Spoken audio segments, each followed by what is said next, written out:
ये कहानी आज से 200 साल पुरानी यानी कि 19th सेंचुरी की है, जहां पर हमें एक विलेज को दिखाया जाता है जिसका नाम पेंसिल्वेनिया है। हालांकि इस गांव में हर तरह की खुशहाली है, लेकिन इस गांव से कभी कोई बाहर नहीं जाता।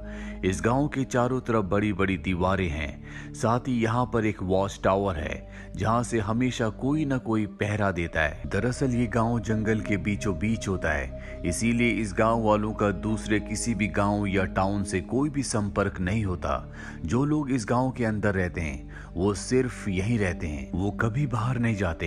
यहाँ पर किसी तरह के कोई पैसे नहीं चलते, यहाँ सब एक दूसरे का सम्मान करते हैं। साथ ही यहाँ पर कोई किसी से भी शादी कर सकता है, लेकिन शादी का एक रूल होता है कि कोई भी किसी को पसंद करता है तो वो कभी उसका हाथ नहीं पकड़ता जब तक कि उसकी शादी नहीं हो जाती। अब यहाँ पर जो सीनियर लोग, बड़े लोग, बूढ़े लोग रहते हैं उन्हें एल्डर्स कहा जाता है। उन्हीं एल्डर्स में से एक एल्डर के बेटे की बीमारी की वजह से मृत्यु हो जाती है। दरअसल इस गांव में किसी भी तरह की अच्छी मेडिकल फैसिलिटी नहीं है, इसीलिए किसी भी तरह की बीमारी का इलाज करना यहाँ पर पूरी तरह से नामुमकिन है। अगली सुबह दिखाया जाता है कि सब एक साथ बैठकर खाना खा रहे होते हैं और तभी जंगल में से अजीब अजीब सी आवाजें आना शुरू हो जाती है, जिसे सुनकर सब घबरा जाते हैं। लेकिन यहाँ पर एक लड़का होता है जिसकी दिमागी हालत ठीक नहीं है, जिसका नाम नोआ है। वो हंसने लगता है, लेकिन उसे कोई भी परेशान नहीं करता, कोई उसका मजाक नहीं उड़ाता, क्योंकि इस गांव में रहने वाले सब लोग एक दूसरे से बहुत प्यार करते हैं, एक दूसरे का साथ देते हैं। अब अगली सुबह दिखाया जाता है कि यहाँ पर एक जानवर की डेड बॉडी मिलती है, जिसके बाद इस गाँव के जितने भी एल्डर्स होते हैं वो एक मीटिंग रखते हैं, जिसमें वो डिस्कस कर रहे होते हैं कि उस जानवर को किसने मारा होगा।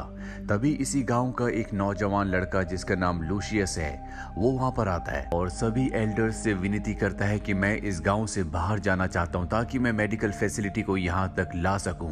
हमारे आसपास जरूर दूसरे गांव होंगे। हमारे एक साथी की अभी अभी बीमारी की वजह से मृत्यु हो गई।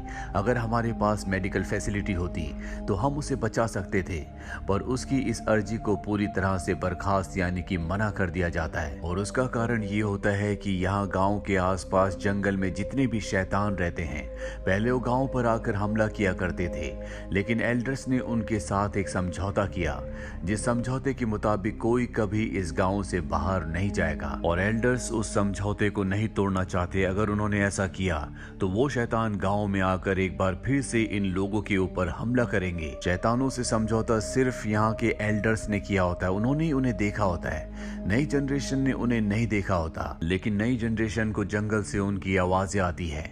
उन्हें कई बार बहुत सारे निशान भी मिलते हैं, इसीलिए वो जानते हैं कि जंगल के आसपास शैतान रहते हैं। और लूशियस उन शैतानों से नहीं डरता, इसीलिए वो जंगल में जाना चाहता है, पर उसे इस बात की इजाजत नहीं होती। इसी गांव में एक लड़की रहती है जिसका नाम आईवी है। आईवी देख नहीं सकती, दरअसल वो ब्लाइंड है और उसकी सेंसेस, उसका दिमाग बहुत तेज होता है। वो नोवा के साथ लूशियस के पास जाती है और लूशियस से कहती है, मैं जानती हूँ कि तुम मेरा हाथ क्यों नहीं पकड़ते, क्योंकि तुम मुझसे प्यार करते हो। और ये बात सच होती है कि लूशियस आईवी से प्यार करता है।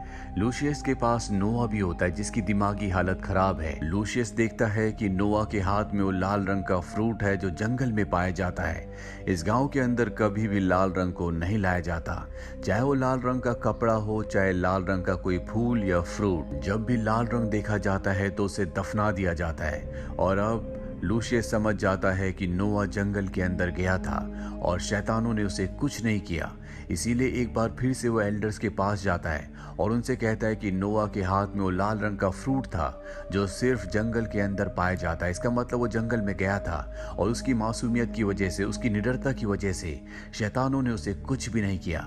और मैं भी शैतानों से नहीं डरता, इसीलिए मैं दूसरे गाँव, दूसरे टाउन में जाकर मेडिकल फैसिलिटी को यहाँ तक लाना चाहता हूँ, मुझे इसकी इजाजत दी जाए। लेकिन एक बार फिर से एल्डर्स उसे मना कर देते हैं और लूशियस के दिमाग में सिर्फ एक ही बात चल रही होती है कि वो किसी भी तरह से इस गांव से बाहर जाकर मेडिकल फैसिलिटी को गांव तक लेकर आए।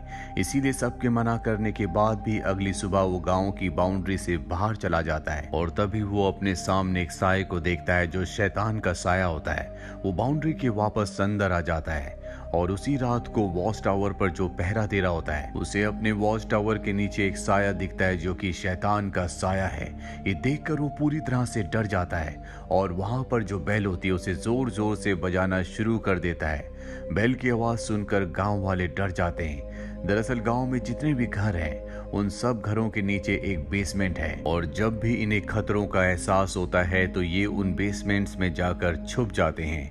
लेकिन आइवी अब भी बाहर होती है क्योंकि वो लूशियस का इंतजार कर रही होती है। लूशियस आता और उसे भी बेसमेंट में ले जाता है, जिसके बाद पूरी रात इन्हें शैतानों की आवाज आती है। और अगली सुबह जब ये अपनी बेसमेंट से घर से बाहर आते हैं तो देखते हैं कि हर एक दरवाजे के बाहर लाल रंग का एक निशान है, जिसे देखकर समझ जाते हैं कि शैतानों से किया हुआ समझौता अब टूट चुका है या ये इन सब के लिए एक चेतावनी है। इसके बाद पूरे गांव की मीटिंग होती है जहां पर सभी एल्डर्स परेशान होते हैं कि ऐसा कैसे हो सकता है। लूशियस अपने जुर्म को कबूल कर लेता है। वो कहता है कि मैं गांव की बाउंड्री से बाहर गया था और मैंने वहां पर एक शैतान को देखा, इसीलिए कल रात को शैतान हमारे गांव के अंदर आए। सब जानते हैं कि लूशियस के इरादे गांव के लिए अच्छे हैं, इसीलिए उसे माफ कर दिया जाता है और हिदायत दी जाती है कि आज के बाद वो कभी भी गांव की बाउंड्री से बाहर नहीं जाएगा।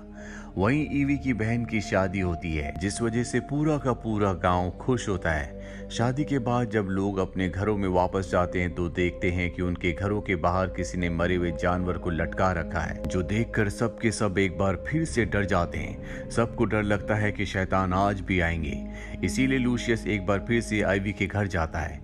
ये दोनों एक साथ बैठते हैं और तय करते हैं कि जल्द ये दोनों शादी कर लेंगे। अगली सुबह जब ये बात नोवा को पता चलती है, जिसकी दिमागी हालत अच्छी नहीं है, तो उसे बहुत गुस्सा आता है क्योंकि बचपन से ही वो आइवी को पसंद करता है और अब उसके दिल में बदले की भावना जाग उठती है, जिसके चलते वो लूशियस को चाकू से जख्मी कर देता है। लूशियस की हालत बहुत ज्यादा खराब है, साथ ही उसके बचने के चांसेस बहुत कम है क्योंकि इस गांव में मेडिकल फैसिलिटीज नहीं है।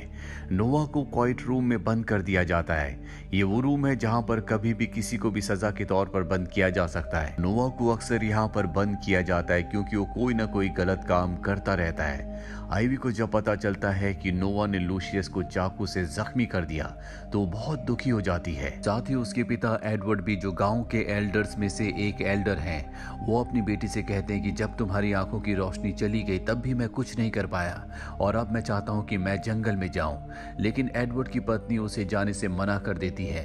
वो कहती है कि हमने सबने एक वादा किया है और हम उस वादे को नहीं तोड़ सकते। और अब आइवी तय कर लेती है कि वो इस जंगल को पार करके दूसरे टाउन में जाकर मेडिकल फैसिलिटी को यहाँ पर लाकर रहेगी।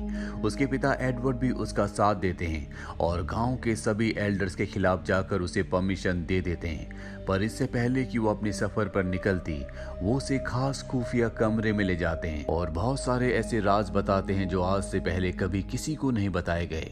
और अब आइवी के साथ गांव के दो और लड़कों को भेजा जाता है। वो दोनों के दोनों अपने सफर में बहुत ज्यादा डरे हुए होते हैं, लेकिन आइवी पूरी तरह से निडर होती है। उसके चेहरे पर, उसके मन में, दिल में किसी तरह का कोई डर नहीं होता। दरअसल जब उसके पिता एडवर्ड उसे एक खुफिया कमरे में ले गए थे तो उन्होंने उसे इस गांव का राज बताया था। उन्होंने कहा था कि यहाँ पर कोई भी शैतान नहीं है। दरअसल गांव में जितने भी शैतानों को देखा जाता है वो एल्डर्स में से लोग होते हैं जो शैतानों की तरह कॉस्ट्यूम पहनकर जंगलों में जाते हैं और ऐसा हम इसलिए करते हैं ताकि कोई भी इस गांव से कभी भी बाहर ना जा सके। और अब आइवी को ये सच पता है, इसीलिए उसके मन में, दिल में किसी तरह का कोई भी डर नहीं होता। उसके साथ जो दो लड़के होते हैं बहुत ज्यादा डर जाते हैं क्योंकि जंगल से शैतानों की आवाज आ रही होती है, इसीलिए वो वापस गांव की तरफ लौट चलते हैं। लेकिन आइवी ऐसा नहीं करती क्योंकि उसके पिता एडवर्ड ने उसे बताया था कि जंगल से जो भी आवाजें आती है वो उन्होंने पेड़ों पर इस तरह के डिवाइसेस लगा रखे हैं जो हवा चलने पर आवाज करते हैं और ये आवाज वही आवाज होती है। वहीं दूसरी तरफ हमें गांव में दिखाया जाता है जहां पर जितने भी एल्डर्स होते हैं वो सब के सब एडवर्ड से खफा होते हैं क्योंकि उसने अपनी बेटी को जंगल में भेज दिया होता है। वो सब कहते हैं कि हमने इतने सालों से मेहनत की थी, हमने एक सुरक्षित जगह बनाई थी, ये राज था और वो राज जल्दी पूरी दुनिया के सामने खुल जाएगा। वो कहता है ऐसा कुछ भी नहीं होगा, मैंने अपनी बेटी आइवी को सब कुछ समझा दिया है। वहीं आइवी को दिखाया जाता है जो जंगल में आगे बढ़ रही होती है और तभी वो एक बहुत बड़े गड्ढे में गिर जाती है, पर किसी तरह से वो उस गड्ढे से बाहर आ जाती है। अब उसे यहाँ पर शैतान की आवाजें आना शुरू हो जाती है। हालांकि उसके पिता ने बताया था कि जंगल में कोई भी शैतान नहीं है, लेकिन गांव में ऐसी भी कहानियां प्रचलित थी जिसके अनुसार बहुत पहले शैतान होते थे और वो इंसानों की नकल किया करते थे। जिसके बाद आइवी एक लकड़ी तोड़ती है और सामने से भी उसे लकड़ी तोड़ने की आवाज आती है। इसके बाद वो एक पत्थर फेंकती है और सामने से भी कोई पत्थर फेंकता है, जिसके बाद वो समझ जाती है कि शैतान सच में उसके सामने है, इसीलिए वो डरकर भागने लगती है और हमें उस शैतान को दिखाया जाता है जो उसका पीछा कर रहा होता है। आइवी की सेंसेस बहुत ज्यादा एक्टिव होती है, इसीलिए वो उससे बचकर भाग रही होती है और जिस गड्ढे के अंदर कुछ देर पहले वो गिरने वाली थी वो उस गड्ढे के सामने खड़ी हो जाती है। उसे पता है कि उसके पीछे शैतान आ रहा है और इससे पहले कि शैतान उसे पकड़ता वो सामने से हट जाती है और वो शैतान गड्ढे के अंदर गिर जाता है। वहीं दूसरी तरफ गांव में दिखाया जाता है जहां पर सभी एल्डर्स उस सीक्रेट क्वाइट रूम में जाते हैं जहां पर नोआ को कैद करके रखा गया था, लेकिन वो वहां पर नहीं होता और वहां पर एक खुफिया रास्ता होता है जहां पर कुछ सामान के साथ जानवरों की खाल भी होती है। यानी कि गांव में जितने भी जानवरों को मारा जा रहा था वो एल्डर्स नहीं मार रहे थे बल्कि नोआ मार रहा था, इसीलिए एल्डर्स भी परेशान थे। यहाँ पर हमें पता चलता है कि नोआ का दिमागी संतुलन ठीक तो नहीं है, लेकिन वो दिमाग से बहुत ही शार्प है। उसे दरअसल वो कॉस्ट्यूम मिल गई थी जिसे पहनकर एल्डर्स जंगल में घूमा करते थे और उसके पास भी वैसा ही कॉस्ट्यूम था जिसे पहनकर वो भी जंगल में एल्डर्स की तरह घूमता था। यानी कि उसे एल्डर्स का राज पता था, इसीलिए वो कभी भी किसी भी वक्त जंगल में चला जाता था। जिस तरह से सभी एल्डर्स यहाँ पर रहने वालों के दिमाग से खेल रहे थे, उसी तरह नोआ भी उन सब एल्डर्स के दिमाग से खेल रहा था। लेकिन वो आइवी से प्यार करता था, इसीलिए जब उसे पता चला कि लूशियस आइवी से शादी करने वाला है तो वो अपना आपा खो बैठा और उसने उसे मारने की कोशिश की, जिस वजह से लूशियस बुरी तरह से जख्मी हो गया और जंगल में जो शैतान आइवी के पीछे था जो गड्ढे में गिर चुका है वो और कोई नहीं बल्कि नोआ होता है जिसकी अब मृत्यु हो चुकी है। आइवी अपने सफर पर आगे बढ़ जाती है। उसके पिता एडवर्ड ने उसे खुफिया रास्ता बताया होता है। उस रास्ते पर चलते हुए वो एक ऊंची दीवार को पार करती है जहां पर हम सड़क देखते हैं और तभी वहां पर एक गाड़ी आती है जिससे पुलिस वाला नीचे उतरता है और यहाँ पर हमें पता चलता है कि ये 19th सेंचुरी नहीं है बल्कि ये 21st सेंचुरी है, यानी कि हमारा वक्त। वो पुलिस वाला आइवी को वहां पर देखकर हैरान होता है क्योंकि दीवार के दूसरी तरफ जो एरिया है उसे एनिमल सेंचुरी कहा जाता है जहां पर कभी कोई नहीं जाता और ना ही इसके ऊपर से कभी कोई प्लेन उड़ा होता है क्योंकि ये प्लेन का रूट नहीं होता। इसीलिए गांव वालों को कभी पता नहीं चला कि वो वक्त से बहुत पीछे जी रहे हैं। हालांकि एल्डर्स को वो सच्चाई पता होती है क्योंकि उन्होंने ही उस गांव को बनाया है। और अब आइवी पुलिस वाले से कहती है कि मुझे मेडिकल हेल्प की जरूरत है। वो उसे एक चिट्ठी देती है जो उसके पिता एडवर्ड ने उसे दी थी और साथ ही उसे एक सोने की घड़ी भी, क्योंकि उस गांव में पैसे नहीं होते।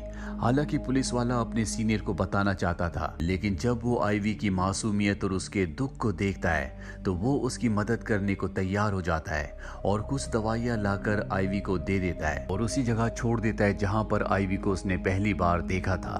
आइवी इसके बाद वापस अपने गांव में आ जाती है और जो दवा वो लेकर आई होती है वो अपने पिता को दे देती है, जिसके बाद वो दवा एडवर्ड को दी जाती है। साथ ही वो सबको बताती है कि जंगल में उसका सामना शैतान से हुआ था लेकिन अब वो मारा गया। ये सुनने के बाद नोआ के माता पिता समझ जाते हैं कि उसकी मृत्यु हो चुकी है, लेकिन वो ये बात किसी को नहीं बताते।